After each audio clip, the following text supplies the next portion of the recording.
What's up, everybody, and welcome back to another episode of the Astrology Pill. I am Brian, your astrological physician, and I'm excited to talk to you guys today about the Great Conjunction of 2020. Why am I excited to talk to you guys about the Great Conjunction of 2020? Well, this conjunction is taking place in the sign of Aquarius. And if you don't know what the Great Conjunction is, the Great Conjunction is when Saturn and Jupiter meet in the sky. This happens every 20 years, and for the last 200 years, it's happened in earth signs. And so you get this really earthly, grounded energy, the slowest of all the energies, but the most stable. Uh, Moving now into air signs, and just to give you perspective, 200 years ago, we're talking about the late 1700s, early 1800s. So that's a long time. And so now you have Saturn and Jupiter conjuncting again at 0 degrees, which is a very critical degree. This is, I mean, is zero is creation. You know, you can get anything from a zero. You add zeros to behind a one, you add enough zeros, you have a million. You know, I mean, zero just keeps replicating itself. But zero is the very beginning of Aquarius, and this is where this conjunction is taking place. Now, Jupiter and Saturn are known as the social planets. Saturn more for the system in which we govern ourselves. If the structure uh, of things more in the Capricornian sense is structure, more solid, but when it moves into Aquarius, it's definitely more of a system of how we do things. The Jupiter aspect is more about uh, the vision of the people, the vision of,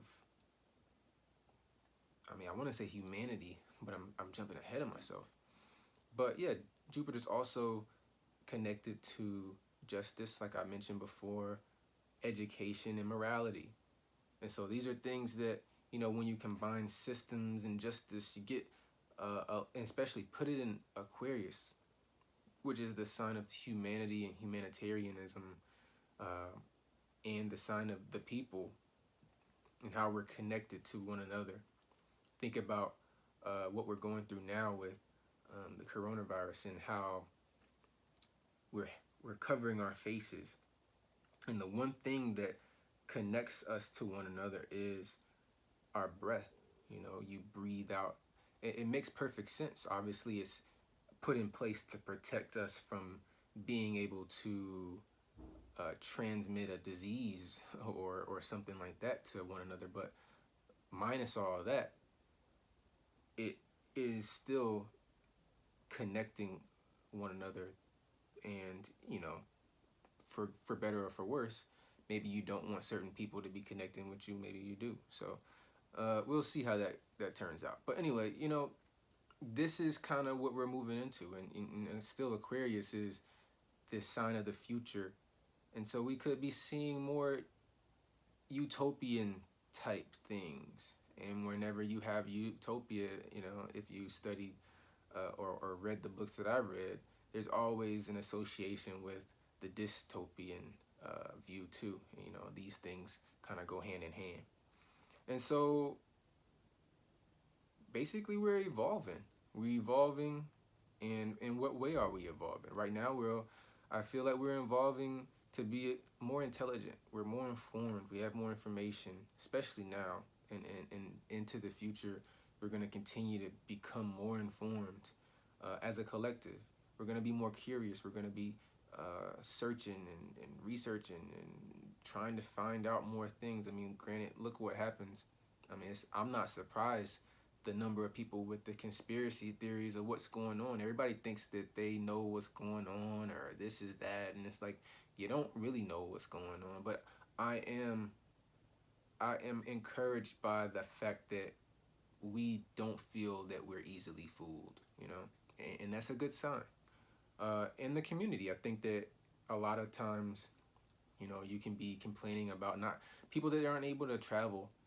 But what that does do is allow us to be more in our communities. And when we were locked down or shut down, that forced us uh, to be more resourceful with people who were probably in our own household. So that sense of community or that neighborly feel, or people that it just forces us now to be more informed and figure out how to maneuver our smaller communities before we start trying to go out and explore everywhere else, but we don't even know our own town.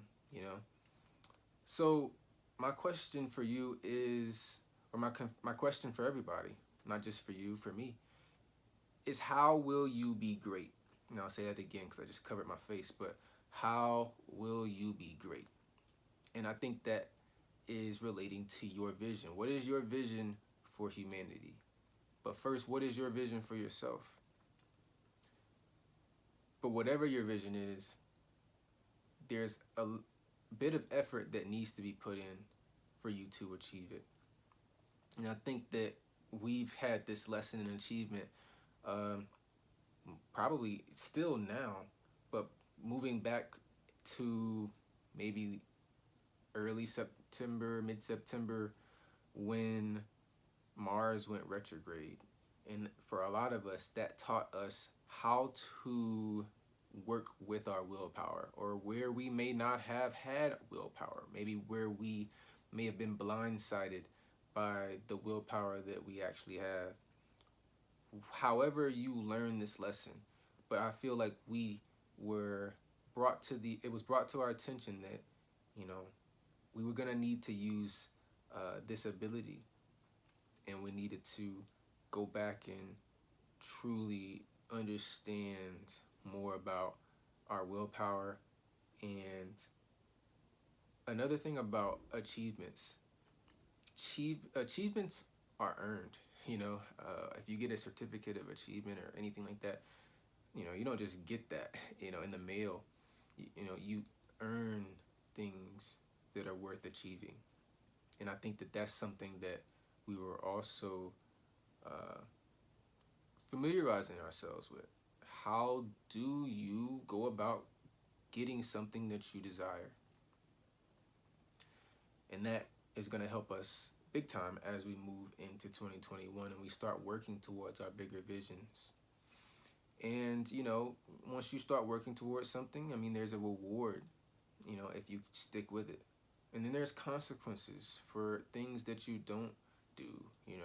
Some consequences are worse than others. I think for yourself, maybe the consequence is that, you're disappointing yourself, or, it depends on how ambitious are you. But ultimately, how will you decide to be great? I don't think that we can begin to live with the mediocrity anymore. We're moving into the new normal. So you're either going to have to get with the program, or you're going to get left behind. So it is what it is. So the astrology pill for today is to focus on your development. I think we can get wrapped up in the ideas or the vision or the grand picture of things, but the key is to focus on your development, because none of us are truly ready to step into whatever a bigger picture of something is. That's exactly why it's a vision, but we work our way towards the vision. And I think that that's a very earthly thing to do, to understand that we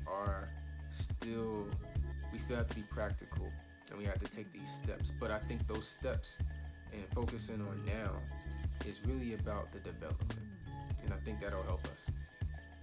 So I thank you all for tuning in, and I ask that you continue to like, share, and comment on all of our videos, and subscribe to our channel, and I'll be back next week with another video. Next week's video, we're going to tone it down a little bit with a little Cancer full moon. All right.